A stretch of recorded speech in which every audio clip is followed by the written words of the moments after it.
Hey everybody, Nick Nanton, and I'm here with my good friend and partner, Greg Roulette. Greg, what's up, man? What's happening, man? Not much, man. So I'm obviously really excited to announce you as the CEO of Celebrity Expert Marketing, a new company we're working together with. And it kind of came about from everyone asking us, hey, we see all the marketing you're doing. We can't possibly figure out how to do it ourselves. Would you just do it for us? And as Jack taught me a long time ago, when you say no too many times, you've just passed up a lot of opportunity, right? Yeah, definitely. So it's been a great opportunity because people see a lot of the things that we're doing, and it's very exciting, the things that we're doing. They're like, well, how can we be putting this into play into our own business? We're not doing that kind of follow-up. We're not sending that kind of mail, but we would love it because our customers would love it. So it's a great opportunity for us to now share that with our clients to help them grow their businesses. Absolutely, and while we send out lots of crazy stuff, it's pretty systematic in the back end. And quite frankly, since you took over as the chief marketing officer of the agency, it got a lot more systematic, thankfully. Because sometimes you just grow and you boom and you just go, oh wait a minute, and you got everything's running in every direction. So that's been awesome. Now, one of the things that you shared with me recently, which you kind of really encapsulated. Everything, why we do everything we do, but you really made it in kind of 5 laws, like Greg's laws of marketing. And so I think it really, I think it's really important. I'd love for you to share those with our viewers. Yeah, definitely. So the first rule is it's got to be direct response marketing. And obviously we come from that kind of a background, but in every piece of marketing that you do, you've got to have a way to track that marketing. So how many people called you? How many people opened those emails? And then how did that relate to business, right, coming in? I mean, I love social media. I love Facebook and posting on Twitter as the next person, but where did that actually translate into business for you? And so all of the marketing that we do has to translate back to how much dollar did that produce for our business. So that's the first rule. And the only way to know that is you got to track everything, right? So most people, they have the same phone number on their website as their Yellow Page ad, as the direct mail piece that they send out, that's on the footer of their emails. In fact, many of the people who sold them that media really encourage them. They have to have the same phone number everywhere, right? Of course, because and we both know that's crap. Yeah, because then if it's not working, you can't blame it on anyone because you don't know where it came from. But it really allows you to track that to know, like, you know what? Hey, my Yellow Page ad did get 20 calls this month, or it got 2 calls this month, and now you know where to spend more money or where to scale back and reinvest that money in other places. But if you're not tracking any of this stuff,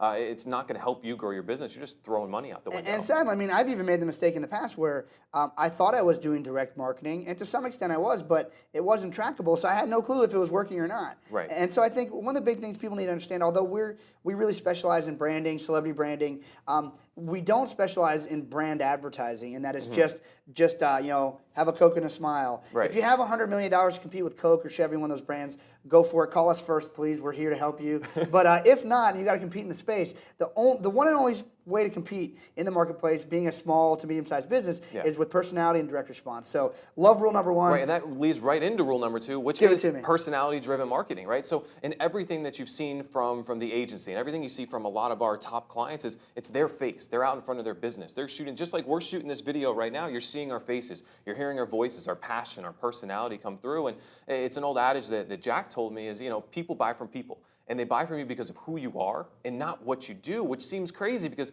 if you're a dentist, you want to think that you're the best dentist. But it's not your dental work that they're buying into. It's you as a dentist because you're in my mouth doing some crazy stuff. I want to know that I can trust you, that you're a cool person, that you got my back. Right. And a dentist is kind of like the brain surgeon example people seem to really understand. It's like, how do you pick the best brain surgeon? I don't know. No clue. Yeah. You probably picked the guy who you know, like, and trust, and you probably got to trust him through knowing him and liking him, right? Yeah. So the key here is that personality-driven branding is the way to connect with people because it's so expensive to make people make emotional decisions based on a nameless, faceless brand or some sort of slogan. And so putting a face in front of your marketing changes your business completely because it's the one and only thing that people can't compete with. Exactly. They cannot duplicate you, right? No matter how hard they try, they cannot duplicate you. And we've seen this over and over and over. Yeah, exactly. And that leads into rule number 3, which is that you really need to know your marketplace at least better than your competition, but really better than anyone else. Because once you know these people, what their needs are, what their wants are, if you are that brain surgeon, why are they coming to you for that brain surgery? Or even if you're just selling cars, why are they coming to you for that car? What's their financial situation? What's their background? What are they looking to invest in? Are they looking for this car for their first, son who just turned 16? And, when you know that stuff, you can use direct response marketing and personality-driven marketing to go and find them in places that your competition is never going after.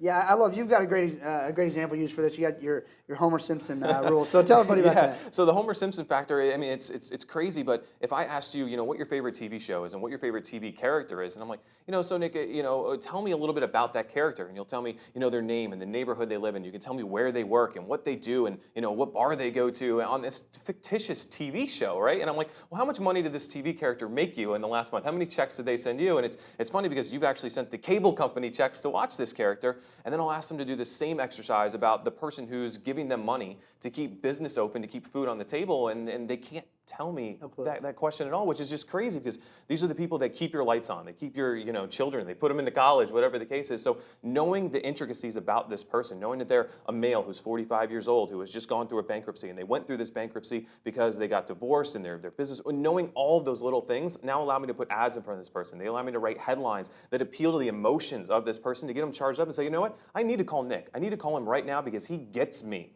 Right? And he gets me so much that I can't wait to do business with him. Was he digging through my trash? He knows exactly what I'm thinking, right? Which is a little creepy, but it's so true because that person, again, goes back to the personality. I want to go to someone who works with people that get me, who are like me, like attracts like, and it's just so vital to your marketing. Speaking of creepy, let's creep into rule number 4. Oh, that's what we call transition. Segue, I like it. So rule number 4 is something that I really like, and it's you can't rely on the power of one. Right? And so there's a lot of examples of the power of one. And I come from a music background. The power of one was, you wanted to play at the one bar where the one guy would see you, and he would be the one guy that signed you to this record deal, and this one guy would send you around the world. And the fact of the matter is that's just never the case. You need a team of people. You need a lot of different moving parts. And in your business, it's the same thing. And so with marketing, right? If you're just relying on Google traffic, and Google all of a sudden panda penguins you into some crazy thing, no, your Google traffic's gone, well, you're not getting any new clients, right? All of a sudden, if the Yellow Pages stops getting delivered in a certain neighborhood, and that's where all of your traffic was, well, now you have no customers coming in. So you can never have just one advertising source, right? You can never have just one product, right? What happens when people don't want that product anymore, or someone that's better, faster, cheaper comes to the marketplace, and that product's no longer relevant? You can never rely on the power of one.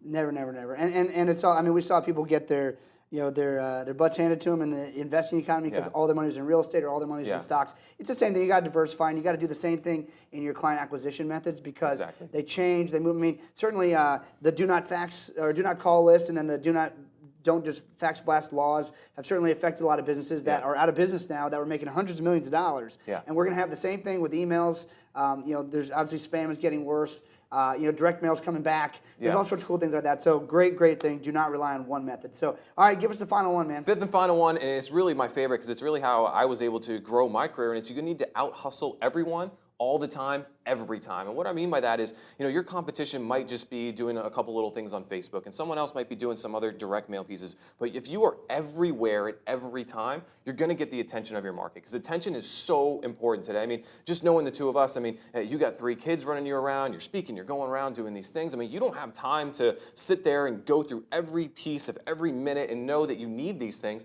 if people aren't getting your attention at every single step of the way. So you need to out-hustle them. You need to be blogging. You need to go and do direct mail. You need to go and do CDs. You need to do video like we're doing right now. You need to be in all of these channels because something is going to get that light bulb to go off. It's going to connect, and they're going to call you at the right time because I might not be ready for brain surgery today, but if you keep consistently sending me messages again and again and again, when I'm ready, I'm going to give you that call, right? That's awesome, man. Now, as you guys can see, this is a pretty smart guy here. I rescued him from the music industry, but I kept him to myself for a long time. But now I'm going to give you the opportunity to have Greg work alongside you and help run your marketing so you can grow your business the way we've exponentially grown ours. So we're really excited about it. Greg, thanks for joining us and sharing all that stuff, man. And I can't wait to help a ton of people grow their businesses too. Awesome, man. Appreciate it. Thanks. Take care.